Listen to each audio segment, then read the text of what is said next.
Hello there. Welcome to episode 23 of Bow and Blade, a podcast brought to you by medievalist.net, your home for all things medieval on the internet. Bow and Blade gives you a seat at the bar as scholars of medieval warfare go beyond the Wikipedia articles to talk about the debates and the questions that we're working on today. I'm Michael Livingston, professor at the Citadel, the military college of South Carolina. And I'm Kelly DeVries, professor of history at Loyola University in Maryland. Hey, dude. Happy New Year to you. What's up? Happy New Year. Yeah. Happy New Year indeed. Yeah. I mean, sorry we haven't been on. Guys, if you don't know, I was in Europe for about a month. I just abandoned it all, went over and marked my papers and everything, and ended up in a manor house in Pembroke, right across from the castle, Pembroke, Wales, and no internet. It was kind of freeing, As one does. as one does. And of course, you haven't been busy at all. You've been lounging, doing nothing. How many book manuscripts did you turn in this since we last had a podcast? It hadn't been that long, Since by the way. we It's like a month. two. Two. I've put in two. I've turned in Yeah, two. as one Yeah, does, as as one as a does. super one does. I still think you're cloned, in some way. I'm You're cloned. cloned. That's the only way you can get these things done. Two books. You have to have four Uh, hands working on them all the time. no. You write one book with your left and one with your right, and it works, right? Like it's I wish I could say you were kidding, but I really don't know. isn't that what they said Aquinas did? Yeah. But he had to I eat. think He it's must just had a pig trough in front of him because he got really fat towards the end. At least that's what all I the think books say. Cutting I out think the that's bit what in they the s- table so he could fit his stomach in there. So, maybe yeah. you just stuck his head in a trough while he was writing these two books. Yeah, Yeah. I don't think so. But anyway, um, Yeah. yeah. No, that's not how I did it. No, that's well, no, but You know. but you have other ways. I do remember now. This was not been the last little bit. It was a summer, a couple summers ago, and I came over and you were treading in your pool or walking around the pool, typing on your phone, typing your Yes. book on your phone. Yes. Is it typing at that point? I, I mean, according to my grandkids, it is. You are such an old man. We don't oh, use the single finger anymore, pops. This was something, yeah. 12, 10, and 8-year-old looking at me like I was just the oldest person ever. yeah, I double thumb it. Yeah. It tends to be what they do too, and I think they write a book out too. But yeah, I still do the single ding ding ding ding ding ding ding. Yeah, I don't know. I don't know how. I don't know. Whatever. Hey, I got it done. congratulations! So It is good. I've thank you. I've read one of them, and it's tremendous. So um, Oh, thank you. yeah, no, Thank you. I think it is. Uh, So I will say I don't. No, I can't say public. Well, what I will say is somebody else, uh, fairly well known person, read the one that Kelly's read, the book on Agincourt, which will come out in October. Um, and was like, this is really great. And this is like the copy, like we're sending this to copy edits. And he's like, this is fantastic. It's superb, blah, blah, blah, blah, blah. And and then said, though at one point you date the Battle of Poitiers to 1346, and you should probably change that. I oh was like, boy, oops, yeah. oh Oh, that went through a lot of people. here's the way you could change that. Have a whole Yeah. podcast on the Battle of Poitiers. But you're absolutely right. I missed that. I must have. Man, everybody did. I just, obviously Crazy was on my mind, right? And just somehow I typed out of 1346 instead of Yeah. 56, and all of us missed it. And yeah, he's like I think he said something, it was very witty. It was like, unless you're planning on changing that too. And I was like, no, I'm not. That was just my bad. So yeah, we're gonna talk 1356 today, Okay. the All Battle right. of You're Poitiers. sure about that? No. You've um already written it down. yeah. It's I'm despite what the first draft manuscript to my new book says. Yeah, the Battle of Poitiers, 1346. What are you drinking 1356. tonight You for just this said one? 1346 again. Oh, you caught me. I was waiting to see if you were gonna catch me, man. I Yeah, was I'm waiting to aging. see. I'm aging, I can tell, but Oh, if you hit me over the head good a number of man. times, I will, All right, I'm not gonna pull that trick no. anymore. What are you drinking tonight, man? Okay, man, I think, because of the location, I've gotta go with Loire, wine. I think I've gotta do the Loire Valley down where Poitiers is. I'm gonna be a good Frenchman until we lose. Yeah, there's no question. This is Loire Valley Reds, Ah, all the way, yeah. because I mean they're some of the best in the They world, are. They are. Although you and can't fault Bordeaux Reds either, and that would be the other choice.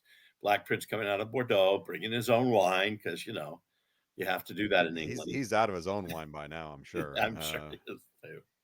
Yeah, No doubt. Although this point of trivia doesn't really matter for what we're talking about today, but English, the second leading export medieval England at this time is wine from Gascony. Sheep first, way Gascony up wine. there, but wine is second. So that's one of the reasons they're keeping a hold of Gascony, I think, for so long.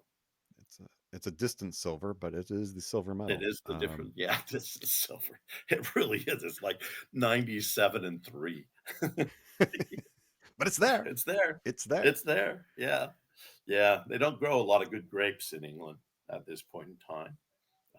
So Starting to now, though. I heard, yeah, That's I heard. fascinating. Haven't been talked into trying any of it yet, but The day will the come. day will The day will come. climate change gets Uh, England a great if any English vintners would like to by all sponsor our means. Yeah. You have to line up behind this gin and scotch vintners, or not yeah, distillers. yeah, we're easy.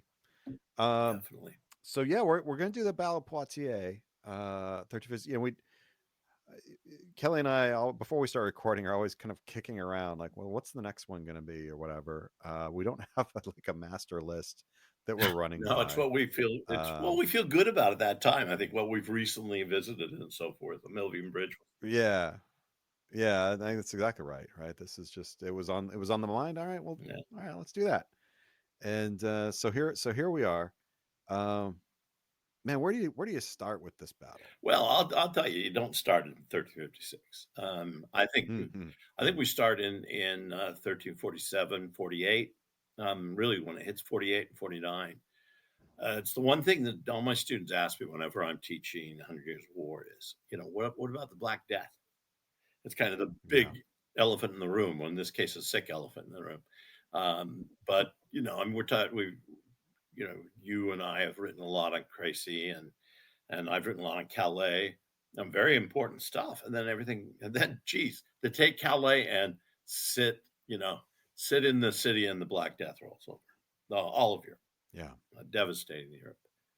Um, so it takes a toll. Um, it takes a toll. There's an estimate of 35,000 English outside of Calais, and they, they won't have a 35,000 number in an English army probably until the 18th century after that. It is, the Black Death. We all face this as historians, right? How do you comprehend this? How do you explain this? And we are, limited by our sources. Exactly how many died, we don't know, No, right? That is the no. honest answers. We don't know. And it's gone We up. work in probabilities. It seems to It's have gone gone up up, in yeah. scholarship lately. Um, when I was a student, God, when I first was learning about it, I think I was told half Yeah, population of yeah. Europe. And then a little bit later on, they're like, nah, it's probably like a A third. third, two fifths, a third. Yeah, that was how I Yeah. got it. And now Yeah. it's back up to half. Yay. Yeah, yay. Yay. I think it is. It is funny. We're talking about when we were students last century, when we were students. Yeah. Uh, Back in my day. yeah, back in the day. Yeah, back just after the Civil War was fought. Um, the I think that we comprehend this a little bit better now. For me, teaching it now, students are aware of what a pandemic is. I don't think, and by numbers, we are definitely close or exceeding what those who died in the Black Death in numbers, not in percent, but in numbers. So it's a little easier to comprehend that. But you know, it, one of the things that I don't think has really been dealt with fairly is what does it do to the numbers in the army? The English have made this big, huge conquest, succeeded in really destroying the French army at Crecy, turning around, Yeah. capturing Calais. Philip VI won't even come out to fight. He's up there. He won't come to fight them. And then the Black Death hits. And it seems that the English have to withdraw a little of their expansionism ideas. Edward III at that point. Yeah, I mean, you think about the way that this cuts across everything, and as you said, I think after COVID-19, we have a better sense of how this can happen, right? That this isn't just in some sort of abstract sense that a third, a half of the population is gone. Well, what does that mean, right? That's affecting all levels of society, right? That means the person who used to do this is gone, right? The family that used to run that, gone. And when you kind of think about supply chain issues today, right? Like, what are the effects of that?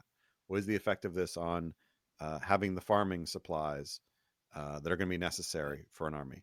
So I mean, you not only just have the manpower missing, for the fighting force, but you also have the kind of back end of all the logistics that are also all out of whack because of this loss. And not to mention this, just the raw psychology of kind of getting the wheels turning again, right? Yeah. The machinery of life, much less essentially the machinery of death, which is warfare making, right? That takes time to reset. And and and as I said, when we skip forward here to 1356, um, they're not putting forth an army like Edward III had in the Crecy campaign. Nothing like it. Now, I've thought that in some ways it's what the Black Death has done to an army what it has done to society. So if you think about the fact that you can replace a nobleman, there's always a spare, as we've been told recently by Harry's book. There's always a spare out there. You only need one to fit in a title position. And suspecting that that's where the generals, officers come and the knights come out of that class of people, they're not probably losing a lot there. But the rank and file, I mean, the fact that the peasants in Europe have a much better life if they've survived Black Death than they did before, just simply because there aren't that many. They still need to farm the lands. Numbers of land hasn't gone down, and the demand isn't as high as it was, but they still have to have farmers' land. You still have got to have the infantry. You've got to have the militias. You've got to have the bowmen if you're in England. And where are you getting those if the numbers are half down on that side of things? And that's why I think that almost all of these, and you and I both don't like numbers when we're talking about these sort of things, but almost all of the numbers in the armies that follow in the next, really almost in the next 50 years, doesn't respond. Well, it's not responded by Eshkar in 1415, has it? So I think we're still talking maybe even a century later that we're not getting the numbers at the lower end of the army that they had at Crecy or at Calais. Do you think? Uh, do you think that there's something to the fact that this loss of numbers, this kind of loss of strength, also is affecting the way that these campaigns are now being run? Yeah, And we're going to end up talking about a term here, the chevauchee, yeah, which we'll have to define. We may debate a little bit. yeah. Is that part of that related to the Black I Death? think absolutely it is. I mean, you and I both thought a lot about the Hundred Years' War in the last little bit because of our own projects, but also because of the podcast that we've done. We covered a lot of battles there, and that I think there's no question that it has the way. If you look at just the strategy, so we're not talking tactics on the battlefield because there really isn't a lot of battles fought between 1340 1347 and 1356. But if you look at the strategy, the way that England offers its strategy, it is cut down the expansion. You don't have a situation where Edward III is going to run an army out every year to campaign in France and acquire territory, maybe make more his inheritance. He believes he was the head of the King of France as well. They seem to withdraw. I mean, he withdraws completely. He goes back to London. The Black Prince withdraws to the Bordeaux. He's of course, in the 10 years in between, he's gotten into his mid-20s. That's about all we could say. But he's gone to Bordeaux and regrouped, and then he starts a different fighting. He does not look for I don't think he does looks certainly doesn't look for what the results that occur out of this battle. I don't even think that he's looking By no for that. means. No. And but what we see, especially since he does break out in the 1350s from Bordeaux and from Gascony, and he goes into southern France, which is not involved in the war before 1356 much. And then he does break out on this campaign that's going to lead to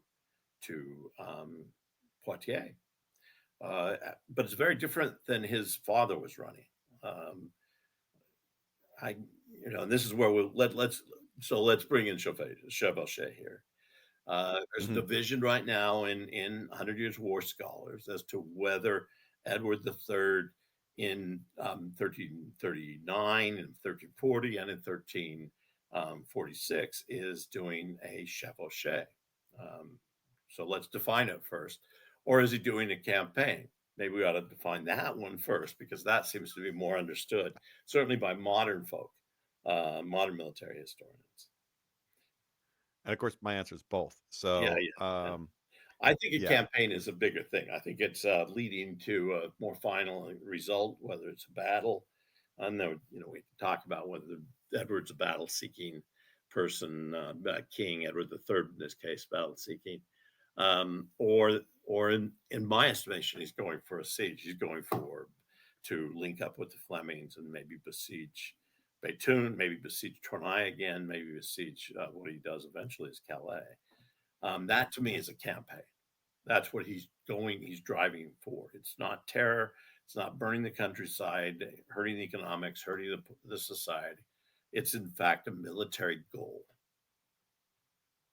Well, the other can be a military goal, but yeah, that it's about kind of what is the aim? Is the aim to, as I said, terrorize, which is a military goal, as a political goal, it's all those things. But is it just to move through, take and destroy, or is it moving through towards a destination, either in attempting to provoke an actual combat, or to get to a siege, or get to a location here.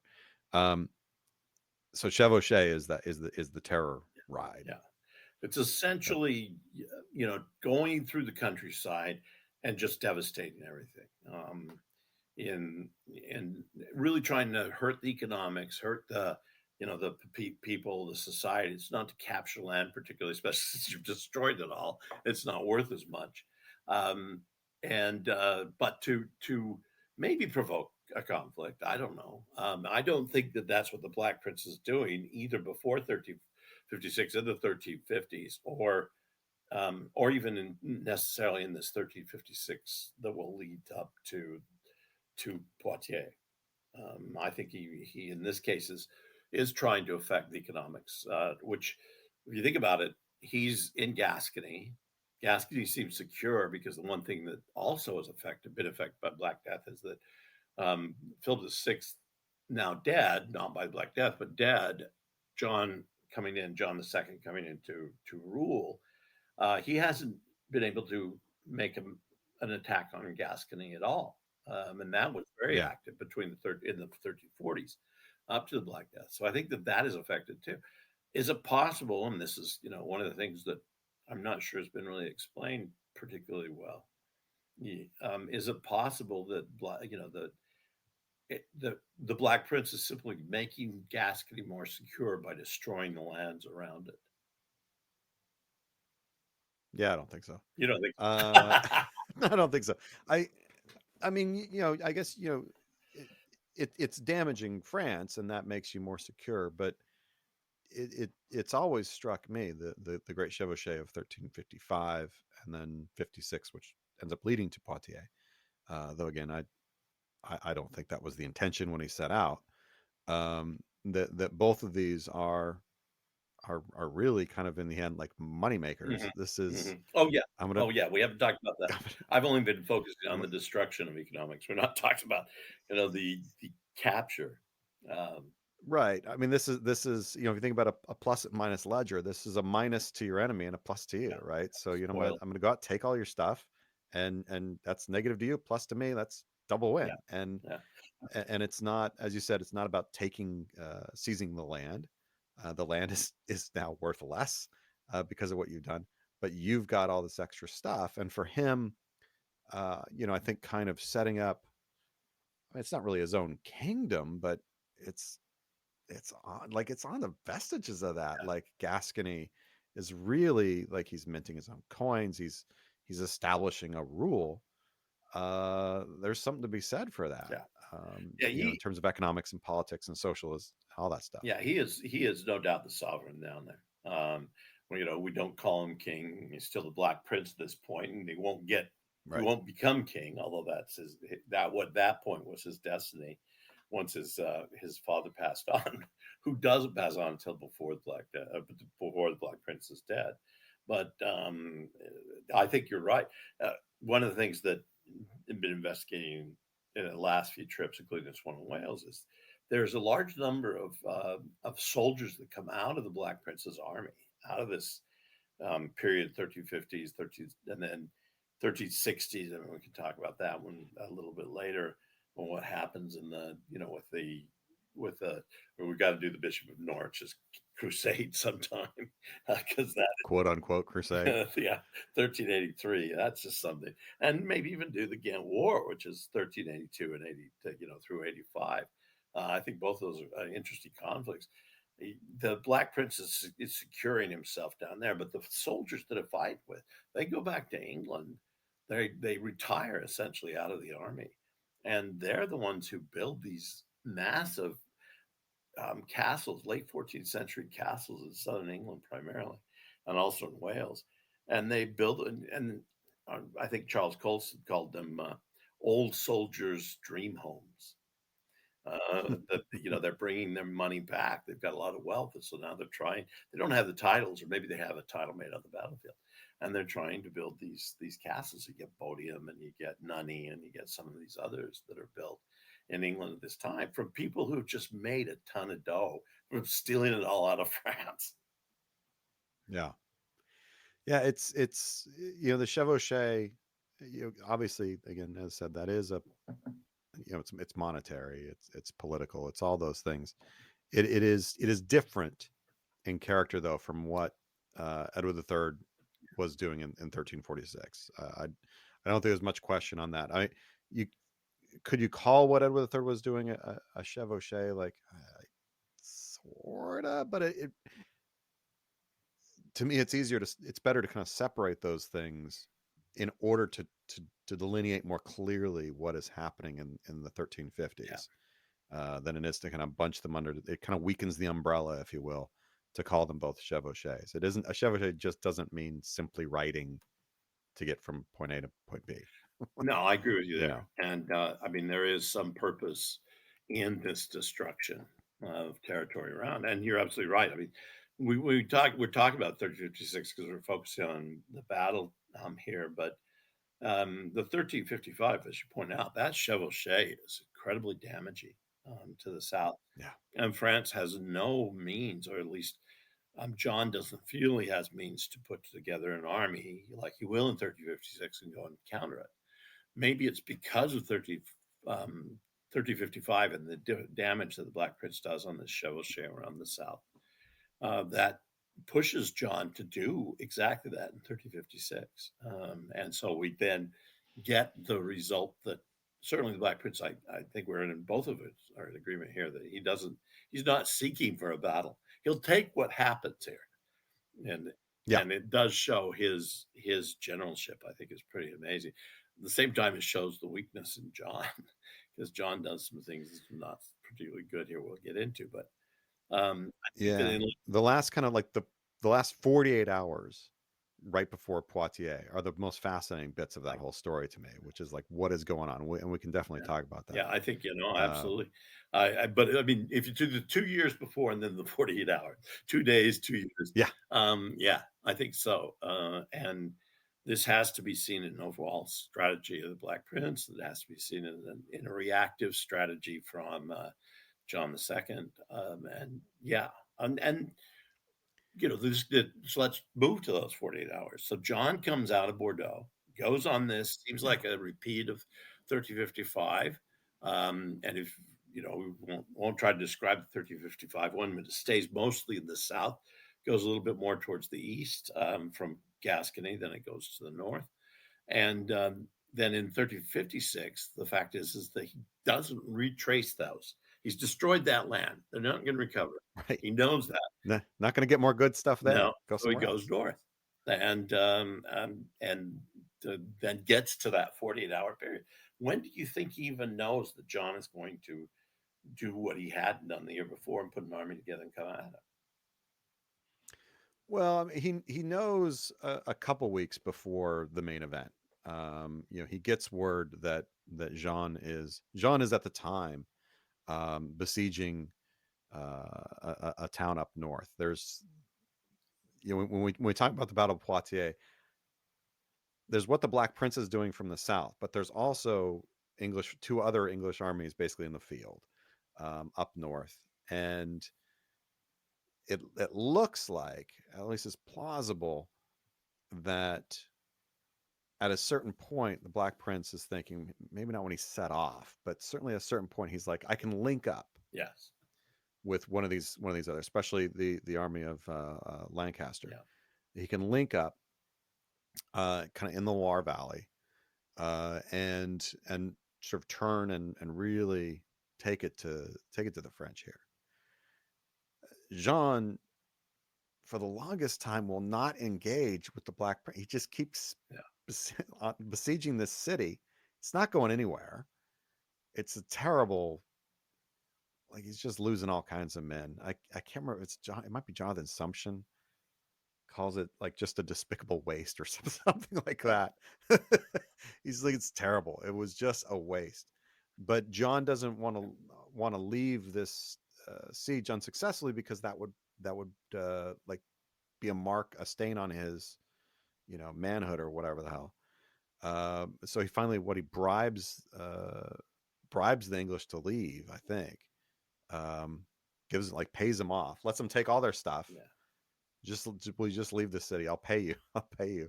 So it looks like I took the city. And as soon as that happens, he turns south and starts heading down to meet the Black Prince. He has to change his army because one was a besieging army, Yeah. and now he needs a highly mobile one because what the Black Prince has is a raiding force. Right? It's several thousand strong, but everybody's mounted, moving at speed, and that uh, is something that you can't counter with a big slow force. You've got to be likewise mobile, and it's at that point that you start getting this. I always think of it as it's effectively a dance. It's this dance that starts happening around the Loire Valley as Jean is trying to.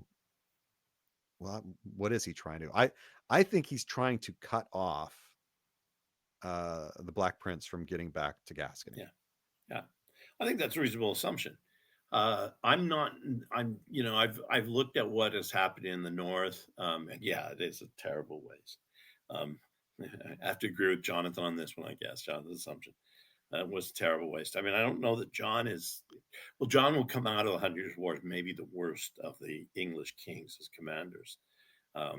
There's not many French kings. French kings. Sorry, did I say English? Yeah. Yeah, no, the English kings have got their own number up there, but not. I think either the Black Prince or or his father. But the John is not going to come out of this very very well. Although it appears in 1346, so he leaves the Gascony campaign in order to try to go up to Philip and catch and join before Crazy. That's another discussion. But he seems to be doing fairly well there. But what he does in 30 mid 1350s, I just don't think it's hard to Yeah. decide. And I don't know whether is East Glen being concerned about Brittany is the concern about Brittany something that John is more aware of than going back into the Gascon field? Does he feel like Gascony is going to become a problem? Does he think that if he just leaves, Edward the Black Prince alone, and he'll just wander around the south and not really come up to the north? But of course, the Loire Valley is a really very wealthy area for him. Mhm. So the other possibility, and I thought about this, is that as soon as the Black Prince starts, they've got scouts in the area. There's no question. As soon as John finds the Black Prince is going north towards Loire Valley, he's got to head down. So at that point, Yeah. we get the resolution of the besieged city, and then we get the army moving to the south. And it's it's probably the one thing that might speak for this is that when you look at this campaign, John, I mean, if the Black Prince hasn't fought a battle, doesn't fight a battle. I mean, at the end of this battle, Black Prince goes back to Gascony with his support, and so he doesn't advance on Loire Valley. And so maybe this is what John is trying to do: is say, let's keep him out of the Loire Valley. So I'm going to go down, and cut him off. And Poitiers is pretty far. It's the end of the Loire Valley, really. He has to yeah, cut him off. I think from retreat to Gascony, and wants to prevent him from connecting with Lancaster, who's on the he'd be to the Yeah. northwest of where Black Prince is at this point. So there's several reasons why Jean needs to sort of interpose here, and hopefully he can do both things at once, right? On the one hand, he can prevent the Black Prince from crossing at a place like Poitiers, getting across and connecting up with Lancaster, and also if he can prevent him from kind of running away, if he can put this guy to the sword, great, Yeah.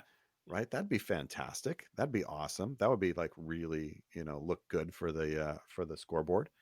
Um, and the Black Prince, of course, doesn't want to be caught. He would still like to catch up with Lancaster.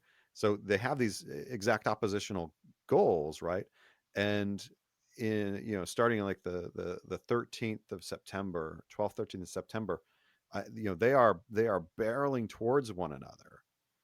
Um, and that kind of gets as we start to get close to the kind of that's 48-hour window, as I said.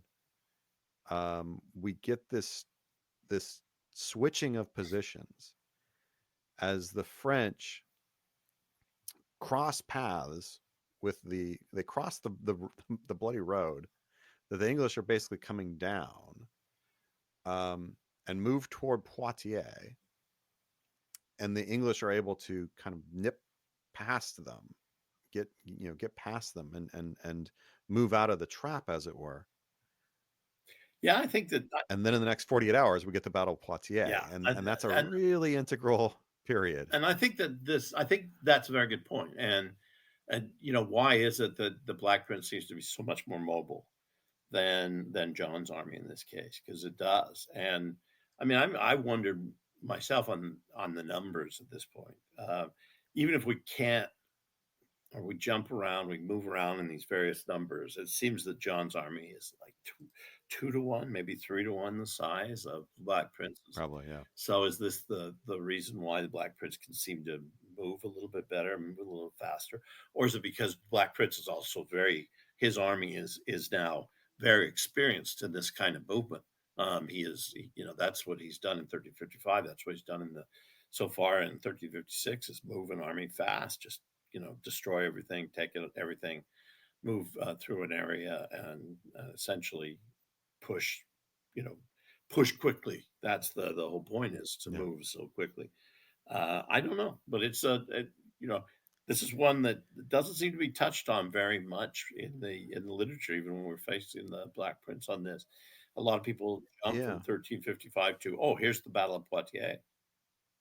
Right. And yeah, this on so on the 16th of September, um, the Black Prince, the English army is near Châteauroux, on the Vienne River, whereas Jean and his army are near Chauvigny, also on the Vienne. So they're both like basically on crossings of the same river, about 18 miles between them. Jean is to the south, Black Prince is to the north. Um, so there's a river running between them, but there's also a massive forest, um, on the west bank of that river.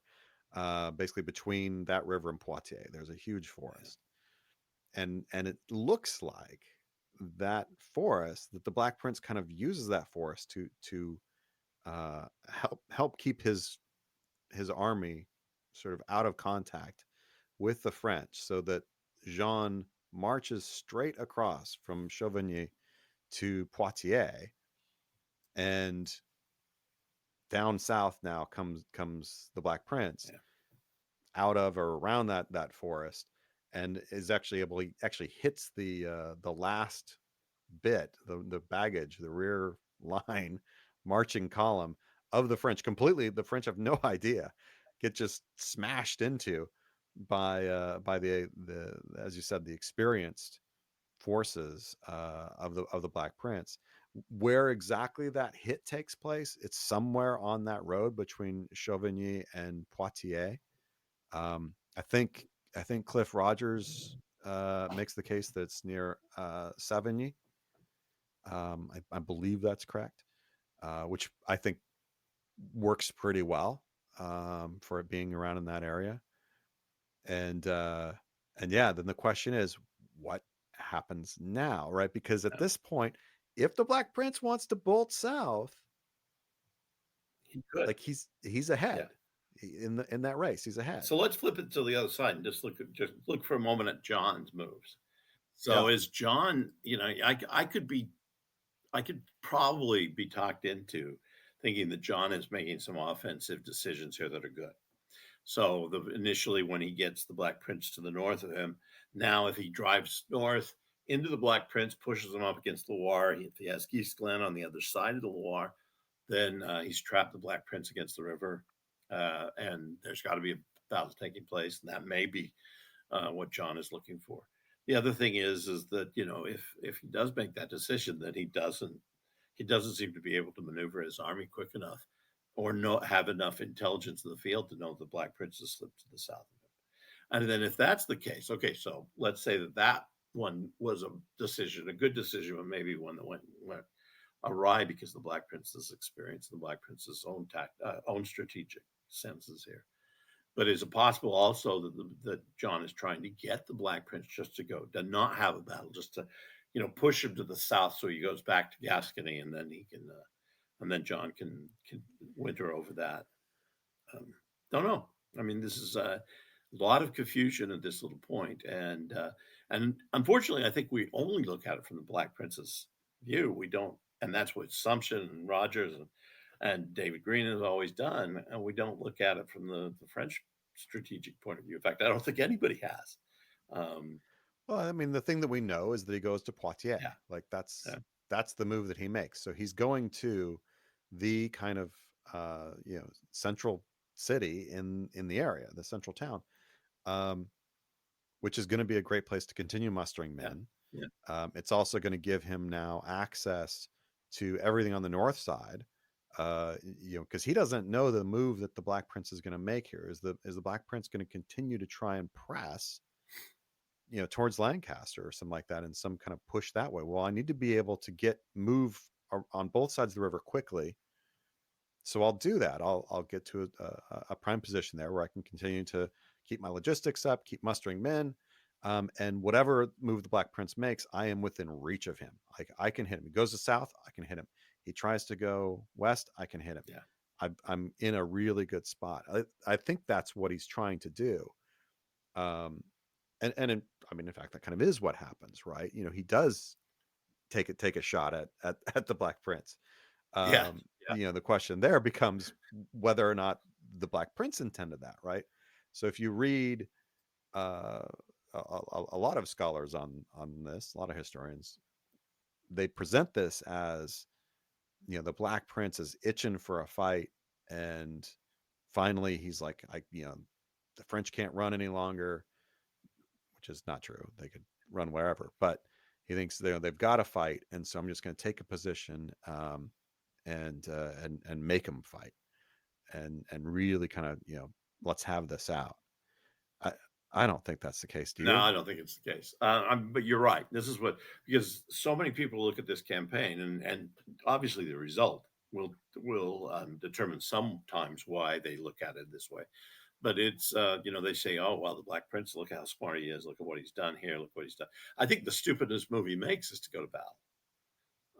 It's kind of like the same thing we said about Henry V at Agincourt to a certain extent. Why are you trying to fight the biggest bully in the prison yard in this case? It's not really going to get you anything. And in this Yeah. case, I mean, Black Prince is running into an army that's 3 times his size.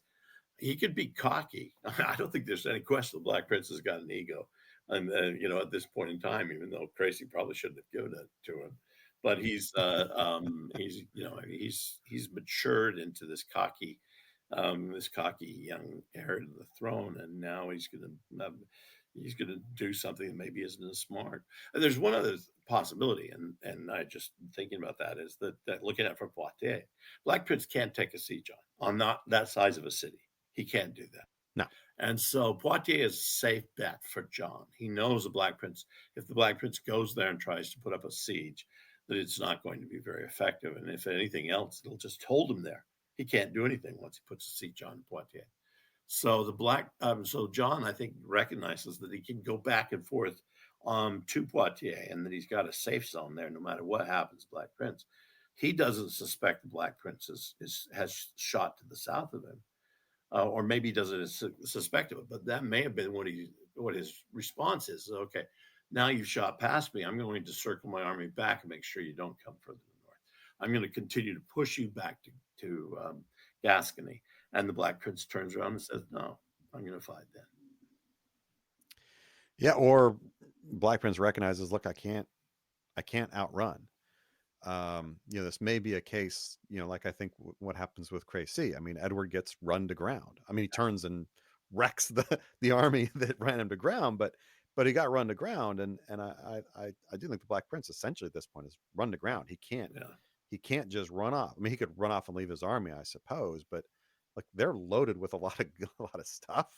they are. They're not moving Yeah, it. you don't drop your treasure off. Uh, you can't. I mean, that's the whole purpose.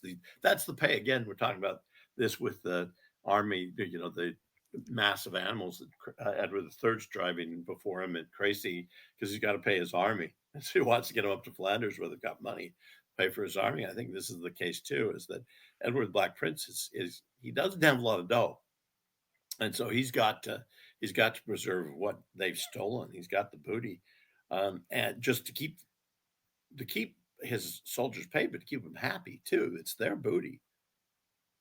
Yeah, and over the past, I would say what, 2 weeks, um, they had traveled something like 100 Yeah, miles. I mean, they'd been hauling and under some duress. So yeah, this is a I think the Black Prince is like, yeah, kind of the jig's up. It's now, and this is where that kind of that those last hour window. Well, what am I going to yeah, do? And what he does is find, as his father had done at Crecy, and he'd been there, find the best yeah, position on the landscape, and at least for the moment, he's got the ability to do that, because he's kind of gotten around Jean, so he can kind of take the best position possible in order to await Jean. If Jean comes at him, like he's like, I need to take best position. If Jean doesn't come at him, if Jean just sits behind the walls of Poitiers, all right, now I could, kind of start staging, backwards to Gascony. But John doesn't wait. No. John comes rolling out at him, Yeah, I think, which brings us to the battlefield. and then again, I can see John's motivation here more than I can explain Black Prince's motivation. John is I mean, he's got the numbers. He can go after Black Prince. He can fight a battle. He doesn't think he's going to lose it. One of the big problems of the French king royalty is they always don't think they can lose. Right. It's so they maybe make some tactical decisions, just strategic decisions that lead then tactical failure. The Black Prince's turning is less explained, but I think that what you just mentioned that explains a little bit more that he feels that he can turn, he can choose the battle, and he's got the results of Crecy in front of him. Even if he didn't personally fight well up Crecy, he was only Yeah. 16. Now at 26, 25, 26, he's I he's a much studied young general.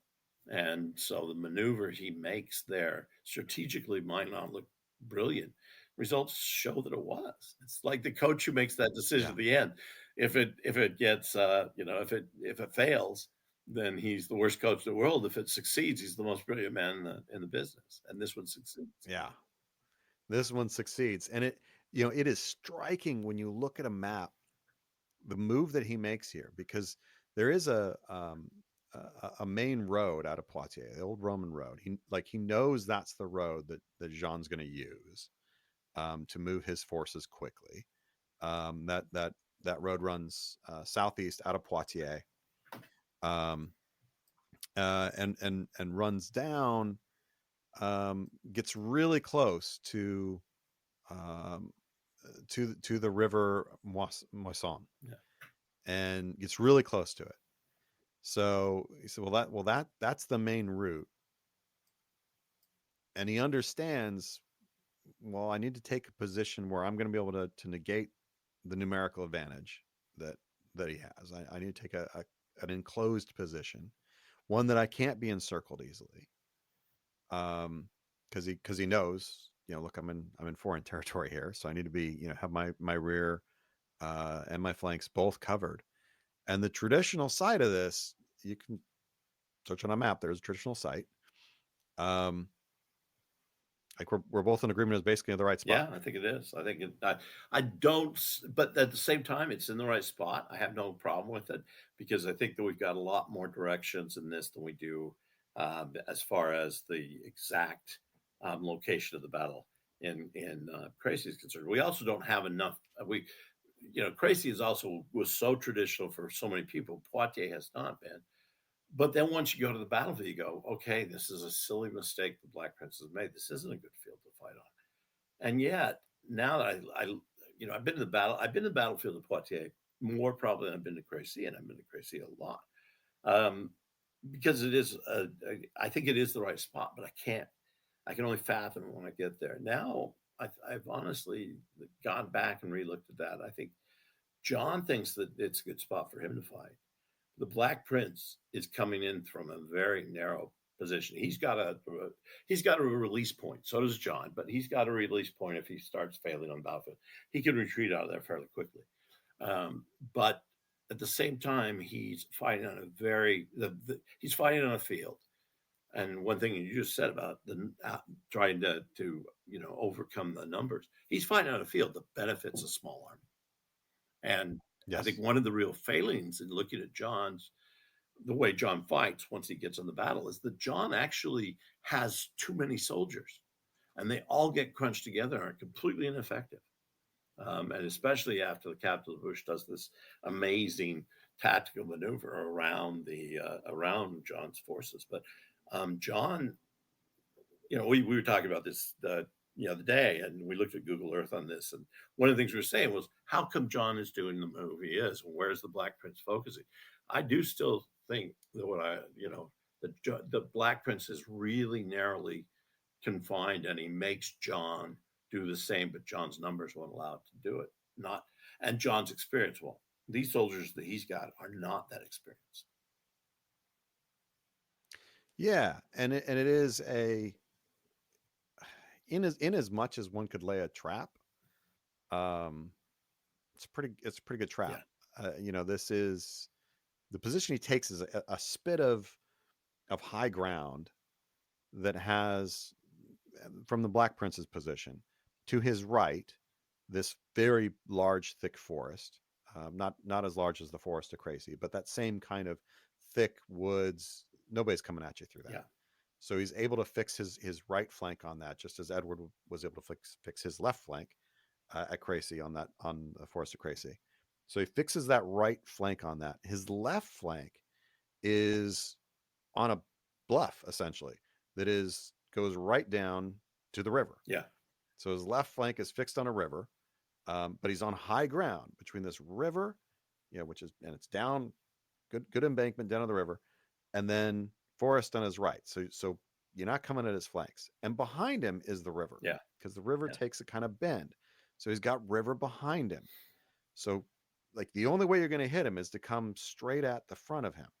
And as Kelly said, if something goes wrong, well, that river behind him has got a ford yeah, because this there is a road that comes right up this spit of land, and so he's on that road. In fact, he would have been looking up that road, which is the road that leads to the Roman road that John's going to come down. So he's literally like looking up. This is the way you're going to march at me. This is the way you're going to come. Open arms. Here I am. Come at me, bro. But you can't get any wider than this position, really. no, And this and that's position, as Kelly and I last week got on, and we're fiddling with it. Put it on Google Earth. Did all my usual doodads with it. Yeah, this thing's like it's 500 yeah, yards, it is maybe not, wide. and we're not talking about a river the size of the Loire. We're not talking about something impassable. I mean, they have fords in this river that's been John's back, Yeah, but what those fords do is allow a smaller force to get through quicker. And yeah, John's force is not going to be able to come through it as quickly. And it also means that John's with a larger group of cavalry, larger group of infantry, they're not going to get through at a pace that is at all going to match a retreat if the Black Prince has to make it.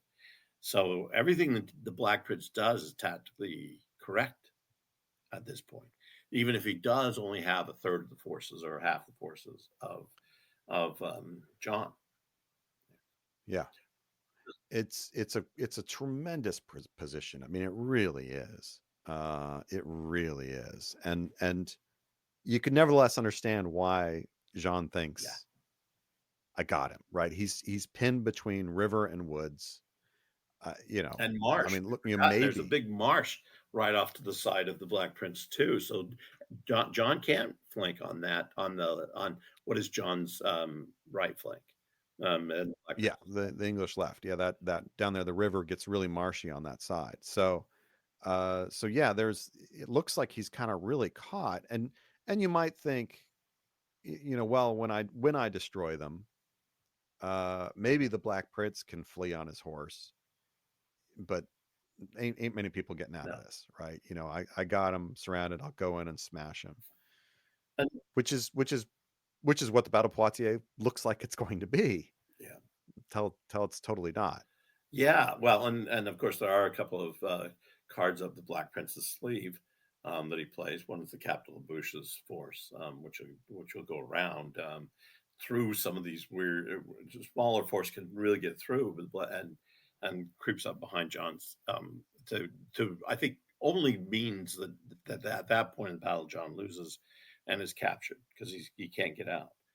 But yeah, I think John is a little more cocky than he should be coming into this, because if the Black Prince has turned and not continued down to Gascony, he's turned, come back, wants to fight a battle.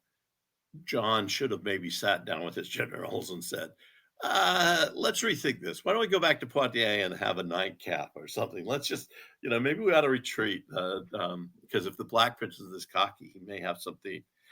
We haven't had a lot of success, facing the English in this regard. And instead, he does what it's interesting because we've talked about the English doing it, or the French doing this at Nicopolis, doing it at Agincourt, doing it at Crecy. is they and the court at Courtrai, they feel like they can ride over these guys, and that's that. They've got a little more confidence than should have been there. It's kind of like a guy who's batting 100 during the season, but says he goes up to on a pinch hit, thinks I can hit an 8-run home run. Uh, I got this covered, yeah, guys. I've got this covered. Yeah, this move, so when the battle begins in earnest, the French waves begin hitting the English lines, trying to dislodge them. Um, in one sense, it goes pretty well.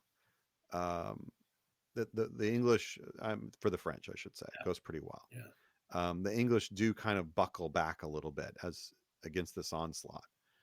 But as Kelly said, there is sort of an ace in the hole, as it were, yeah, which is that ford behind not only can be used for escape, but also can be used to send, as Kelly said, a much smaller force to go south, out seemingly kind of escaping, but actually hook around, go up a different ford, and by that means come around into the rear, into the backfield of the French forces.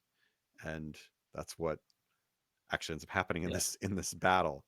And as a result, smashes into the side of the French forces, and then collapses in on the rear, thus cutting off, in this case, the king himself, yeah, King yeah, yeah. John, And is completely cut off in the middle of the field between these forces. he and his youngest son get captured. And this is, this is the trivia.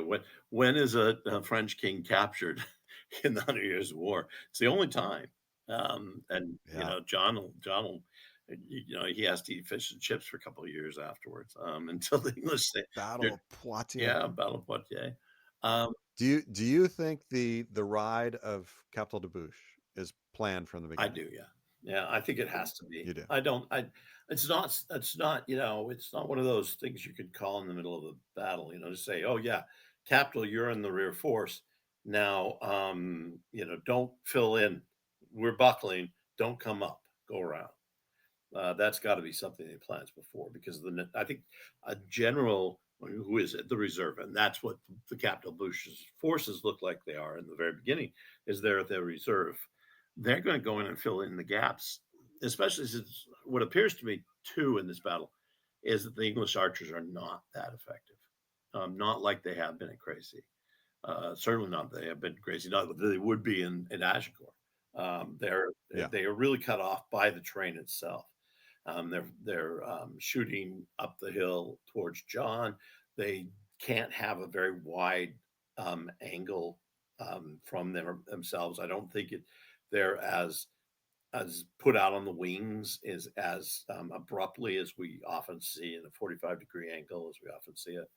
And so they seem not to be effective. At least that's the what how I read the original sources is they're there, they're good, but in comparison to what they've done at Falkirk and what they've done at Crecy, they're just not that effective. And so the captain of Bush has to make his move, but he couldn't have done that on his own. It has to have been a scouted place. Now let's go back one step and bring everybody into we're jumping the gun here a little bit because we've got our own idea about where the capital of Bush goes. Most of the scholarship says he doesn't do what we think he does.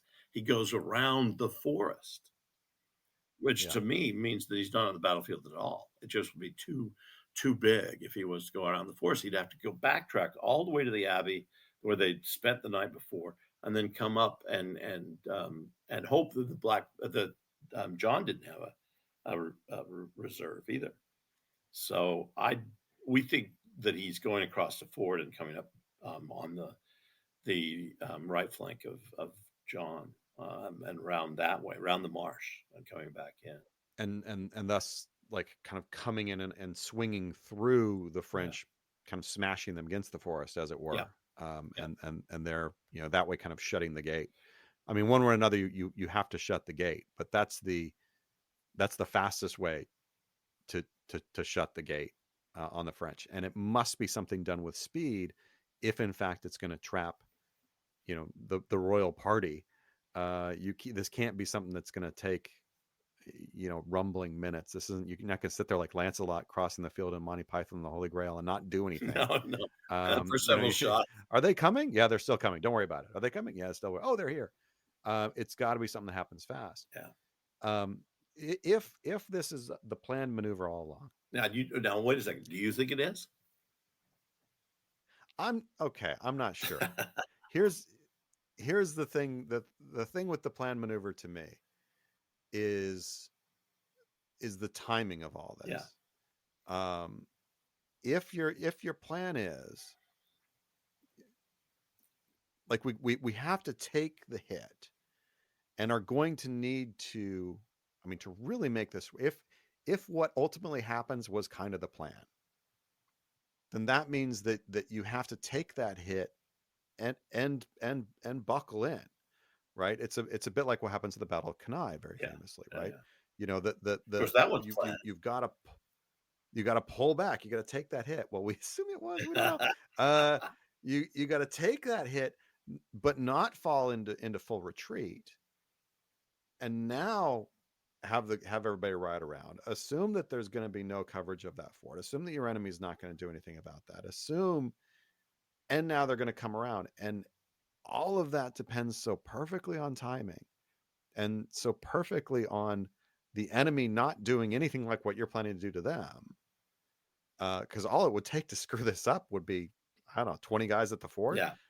But you're going to assume that they're not going to do that, which seems kind of a weird assumption to make. Yeah, but if he's got Of your scouts enemy. up there, so if the Captain of the Bush and the Black Prince have got scouts along that route that he's going to take, so let's say it's planned, and I'm a little more secure now as we talk about it. I'm sorry you haven't convinced me in the last little bit, but if he's there, he can have guys all the way along that route, and if they see the French come down, then the capital can retreat and not do that maneuver. So I could see that, it could be planned, but you have to have the knowledge that you're insisting they have to have. And so it's planned to the point where they've got that scouted out. And so if the French do move down on that fort, the funny thing is that if mine works though, that means the Black Prince knows the terrain better than John does. Because John does not sense that anybody's going to come around that route. He doesn't even realize that there's a route around there. Well, he has to know there's a route there. There's a road. Well, there's a little bit of road, but then there's a road to the right. Where's that going? Yeah. Nowhere. But he doesn't it goes cover somewhere. it. So, in fact, what if it is something that the advantage is still there? They still have to know the advantage is there. The capital has to know that as they're coming, if the French are not coming down towards him, because at that point he's I guess he can retreat. I guess there's not a big problem if the French are coming down that road, but John doesn't. He doesn't cover anything. He just turn around. No, he doesn't. He doesn't. Which again, that's the thing that's kind of weird. It's like from the English left, the first initial English position, from their left extreme to that fort is like 450 yards. Yeah, it's right there. It is right. It is, but if you go to the battlefield now, you can't see it. You cannot until the English have come out of the ford and are pretty much up to the road. You can't see them coming because the marsh and the whatever is in the marsh is obstructing the view. Well, no, I no, that's absolutely right. But I mean, the idea that like everybody's going to ignore that there's a road, but they do. That's the problem. They do ignore it. Well, I mean, or the Capital of Bush goes around the forest. That has its own weird makes no problem. Sense to me. So I love the idea of the ford. I love it. The idea that this is planned, I'm like, yeah, man, that's a ballsy plan. Yeah. Well, I think it is contingent. It's one of these plans that Capital, if you see that there's no resistance along this route, we've got scouts up there. If you see there's no resistance along this route, go ahead and do that move, that Yeah. tactical maneuver. But if the otherwise, the Capital Bush is doing it on his own and really risking a lot. So Well, and I mean, obviously, I think in the end, I mean, this isn't something you do without orders, like you said. This is yeah, you know, but was it planned from the beginning? Was this like the strategy that was being taken? I'm going to take this position, and then you'll do this, and I don't know. I think this is more on the fly, which to me makes it actually more impressive, right? well, That on the it fly, does. It does. It you also makes know, John look worse in this whole thing because he cannot, he does not watch the one road that can get down, and either way, or he doesn't send anybody of his own. Well, John would have been smart to send people if he knew that fort was down there. He could have sent people behind Black Prince, and he doesn't do that yeah, either. So I'm still wondering about the quality of intelligence on the French side, as I often do about these things. yeah. Well, one, I think my suspicion of kind of what's going on John's side here is that as John is coming down, and I've seen the maps I've seen of the Battle of Poitiers, I think have John's route completely borked on this, Yeah, completely wrong, because they have him coming kind of directly from the west, and that doesn't make any sense for where the roads are. He would have been coming at this position basically from the north, which at that point means that if he's thinking at all about getting kind of around anybody around and cutting off that ford, he's not going to be sending them towards this second ford that Capital de Buche uses, or that we think he uses. You would instead be sending them around the forest, yeah, and through the abbey and along the main route. That's where you're going to cut them off. So I think that sort of the answer, as it were, to why is this not covered. Well, it's not covered because it's also kind of in the English backfield. yeah, That the avenue of attack that Jean is making is from the north, not as everybody bloody well has it from the west. That's stupid. No, he's coming from the north. yeah, And so he's coming directly in, and the ford is actually kind of over, to the right, as far as the French are concerned. So they're not, it's not something they're passing by. It's something that's way ahead, past the English position that they're about to hit. And so that's the reason they're not hitting it. And any forces they're sending to do kind of a loop around, they're going around the forest and by the abbey. They're cutting them off from that yeah, direction, which yeah, is the main route and the faster and the route. fast route. And therefore, they would be coming up, straight into the back of the line. Ultimately, Yeah. just doesn't happen, and the French go down. Now, I agree with you there. I think that the Capital Bush does not go around the forest. He can't. And Yeah. if they were to do it, I mean, I've been there on the battlefield, like I said, a number of times. So I've walked the Ford route, and it's not that hindered. I mean, it's a pretty big road going up there, certainly for a small force. Whereas the other one is a super big road, which also means you can Hmm. see him coming from a little bit more of a distance too. It's a Roman Yeah. road, and the one thing we know the Romans do is that they make their road so that they can see people. It's not something hidden. Not they're not cutting across. And Yeah. this is one of the reasons they go straight. One of the reasons they go right over hills, not around them, and so forth. They don't cut people. Yeah. They've got to have people in sight of them at all times. Yeah. So I think your logic there is absolutely dead on. But this is one of the things that makes it very interesting, and one of the things I think that it and Nayara, we really do see a sense of generalship that the Black Prince has developed, even if he hasn't, even if he and the Capital of Bush have not sat down before and planned this entire maneuver out, which I still kind of think they should, but we don't have any sources that say they did. But even if they didn't, the possibility is there. And so once the Yeah. capital of Bush finds that there's no obstruction, that it's not being watched, he can make that maneuver. So it could be if this happens, then you do this sort of a decision that's made Yeah. ahead. Uh, And it's basically, all told, it's a 1 mile yeah, circuit yeah. that It's that not, Captain Bush makes although from. if he goes around the woods, it's like 5 miles. So it. Yeah, I'd have to measure it out, but yeah, it's a lot It's a longer. lot longer. It's a Yeah. lot longer. And a mile can be And done, especially since the capital seems to be Capital Bush seems to have a cavalry with him, is what he's riding on. So that can be done in a very very short time. The ford is not it's not deep.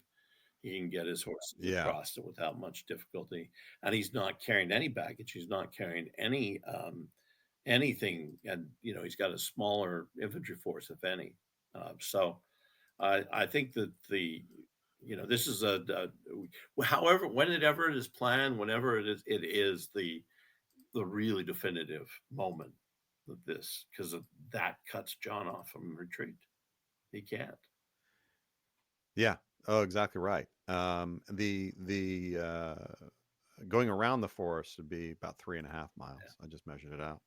So yeah, it's a big difference. And going around the forest, you're going to be more likely to run into, French opposition. This works a lot better. Now, I mean, going around the forest better traps the French, Yeah, in the sense that you're literally going to come up up the same road that they came into their rear, which is absolutely superior than trying to kind of slash through and cut them off. Um, but also you're more likely to get stopped yeah, doing it. you're more likely So to get stopped so doing that's it, and if John does go yeah, into a full-fledged retreat, which is what eventually will happen, those John and his little group are caught on the hill. I mean, and if you think about it, this is he and they're still fighting from the front. This is the yeah, Alexander the Great way of fighting battles. It's just, oh, let's go up in the front, but that's what leads to it. There's a huge, massive when the capital moves in and they hit finally, huge, massive attack or retreat up that road going to Poitiers. yeah, We get the word from Poitiers about, they could see the French army coming at a full run, trying to get away from the English. If the capital goes up around there, Capital Bush goes up around the forest, it comes in from the south, then he either gets run over by that retreat or he stops it. right, And so right, and we'd have some mention of that, I think, too. yeah, But yeah. this, So I think this is just it's a punch that goes just right through the ranks, and yeah, cuts off Jean, who gets captured yeah, here, as you yeah, said. Unbelievable. unbelievable, Not the Black Prince did not. I'm sorry, Black Prince lovers. He did not set off from Bordeaux thinking, you know what I'm going to do? right? I'm going to run around for a while and then bring the French to fight, and I'm going to capture the King of Yeah, France. Like, no, he did not. He had no plan to do and that. I don't He think took the it. King of France gets captured in battle until Pavia after this, in 1525. I'm not even sure that the King of France ever gets captured in this way, and King of England doesn't. Last time a King of England gets captured or killed on the battlefield is that, of course, Henry VI will never really lead. He never leads his troops, so Henry V will, but he never leads, and he doesn't do very well. But yeah, so you think? So the other thing I think about this is a quick battle. It's reasonably quick. We're not talking about 20 minutes like Battle of Pate or something along those lines, but we're talking about maybe an hour or two, sort of like Crazy, I guess, in that way. Uh, Well, Crazy is much longer. It goes, up until nightfall from 3 p.m. Be more like Agincourt. yeah, I Agincourt guess is very, very that's fast. what to Yeah. make a comparison of. Certainly not like Yeah. Hastings, certainly not like some of these others that take on forever. Yeah. Yeah. Yeah, so Yeah. It's a, it does seem to be over. It seems that we get this sort of a initial French push, initial yeah. English buckling in the middle, the ineffectiveness of the archers on the sides from bringing the fight into the middle of the Black Prince's line, and then the Capital Bush attack hits, and the French then retreat. I mean, that's pretty much the maneuvers at that point. that's it. And what a triumph. I Yeah, mean, for the Black yeah, Prince, it's just an huge, astounding huge. triumph. Because they take the king, they take one of his kids, they take it's I don't remember how many hundreds of major ransoms they end up taking. It is phenomenal. Yeah, and they get a literal king's ransom. Yeah, well, or they don't, as Uh, the case is. well, they don't in the end, but like at the moment, they were like, Yeah. "Yay, Well, just we the got it." whole deciding factor. Now, it's interesting to me that, and I'm getting the frowns at the by the bartenders at this point, hence we've gone through a couple of bottles of, we should be drinking with Bordeaux at this point instead of Loire. But this that the Black Prince or the Edward III decides that he'll ransom John off, that he doesn't force John into an abdication or subjection or anything, and that he'll have ransom him off. It's an interesting idea that leads to the Treaty of Brittany, 1360, and maybe a little bit of a cessation of wars, but it also leads to the Charles the Fifth rise, because his father's the eldest son is not the one that's captured with John, and Charles V rises, and he's such a better leader that at a certain moment the French just say, "Yeah, you could keep our king. That's good. We're fine with that. You can keep him. We don't want him back. Yeah, we don't want, This guy's you know, good. yeah, divine right or not, with divinely you got it. Yeah, and that is such an interesting thing, as you say, and we don't really have solutions to it. Why is it that Edward doesn't try and force some kind of abdication at this point, Yeah. and instead, yeah, was willing to ransom him? Like I thought this was all about how you get to be king or whatever. What do you mean? This is just like Yeah. just a robbery? Is Well, that what this is? it kind of You seems know? that way. I mean, one of the things, of course, the Treaty of Brittany, and this is for another day, is that Edward withdraws his claim to France. Yeah, So if he's captured the king, he doesn't just not make him abdicate. He also doesn't he actually gives up his title on King of England. Now it won't hold for Henry V or as King of France. It won't hold for Henry V, who will yeah. again start saying, "I'm King of France." But Treaty of Brittany is for land. It really is. It's for land and ransom. That's what it's for. And the money. It's Yeah, uh what is the line from Die Hard? She says to Hans Gruber, "You're just a thief," or yeah, whatever. He says, "I'm most or most exceptional thief," or yeah, whatever. Like, yeah, maybe this is all just about getting some stuff. yeah. That's probably another topic for That's another another day. topic. This many cups in, we probably Yeah. shouldn't have those kind of Well, discussions. I get more and more in our discussions. I'm getting an opinion that the Black Prince, who, as we've said, does not particularly fight well on his own at Crecy, turns around and becomes an awfully good battlefield commander here and in Nyera. Um, Yeah. Though Nyera, I mean, yeah, did he really do that good, or did they just do that dumb? yeah, I don't know. that is always. That is that is the one where one of my mantras is "No man is a fool," and then I look at Nayera and I'm like, Yeah, except there for are a that, I few. don't know, man. Yeah, there are a That few. one's so hard Oh my heavens. not to just be like they were dumb. Yeah, yeah. But yeah, go back and listen to that podcast if you want, everybody.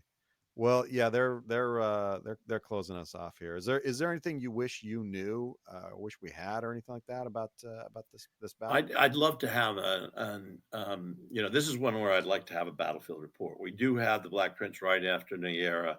He says what he's done. We don't have a letter from him after Poitiers saying what he's done. Of course, the Edward III hadn't done decent letters after Crecy, so maybe it's not. Maybe what we're looking at is something in the makeup of Nyera where John has to make that report that gives us such a good idea on what he's doing on the battlefield. We really don't. So we're making a lot of we're making some conclusions here that are drawn from Yeah, sources that are not eyewitnesses. yeah. I wish we had something that said like that we knew was that end around move, was that planned from the beginning? Because it I mean, again, regardless, it's It brilliant, is, right? yeah, Either it's brilliant up front to have this kind of plan and to plan, okay, everybody, we're going to take this hit, you got to buckle because we want to bring them down here so that when he comes, like, that's a lot of orchestration. That's amazing. That's incredible generalship. It's also incredible generalship to be in as everything's hitting, to be like, oh, you know what, yeah, go. That would also be yeah, amazing. And I really want to know which it is. I yeah, really yeah, do, because in either case, it's such an amazing event, and it works so bloody well. That'd be a thing I would want, man. That'd be Yeah, the cool. timeline of that would be really good to have. Because Yeah, yeah, I think the way it looks from the sources is that the capital of Bush doesn't make that move until he realizes that the center of the English line are going to hold. They'll buckle, but they won't hold, yeah, but they won't yeah. fail. And so they hold, and that's when he knows he can't. He doesn't have to go up and reinforce it there. He can go around. But that's a yeah. One day we'll invite the capital of Bush as our third person on. Welcome, welcome. How you doing? Yeah. What are you drinking? Can I call you Boosh? Can I call you Boosh? All right. Well, Yeah. Now we're getting really angry looks. I think they're turning this yeah. lights are flickering. I hope everybody enjoyed our Oh, I talk. got Um, one real quick thing. Piece of trivia. yeah, Who is the young son that is captured with John at Poitiers? Louis. No, I think it's Philip. I think it's Philip the Good. Yo, Philip, always not guess Philip the Louis Good, when but it's a Philip the Frenchman, my Bold. friend. Always guess Louis. I always guess Louis. I think it's Philip the Bold. I think, and that's what you Yeah, can say. it's One Philip the thing Bold. is you get captured on a battlefield, you turn into a very, very good leader later on. Yeah, so you don't do that again. Yeah. Yeah, it's Philip the Bold. Yeah, I'd have to look that up. it's an Maybe old now you joke got about me that. thinking. Which Who knows? no, it's the old joke. Which French king? Louis. Louis. Yeah. Which French king? Whatever comes out of it, Yeah. Louis. Well, there's no Uh, John the Third. Not in France. they there's yeah, put a stop to that. Well, look, they're gonna lock the doors on us. So please do join us next time when we'll be talking about the siege of Acre in 1291. So we're gonna go to a siege. We're gonna go to totally opposite end of Europe. Yeah. It's good times, Yeah. good fun, Good. good fun. Unless you're a Except if you were crusader. there, unless you're a crusader. Otherwise, it was yeah. So yeah, please do join us for that. And be getting us this episode 23. So after the siege of Acre, we're doing another Q&A. So you got questions, we have answers, or we'll fake Yeah, it. we've got a few left And over, so and we're getting a few since the last one, but we can always do more.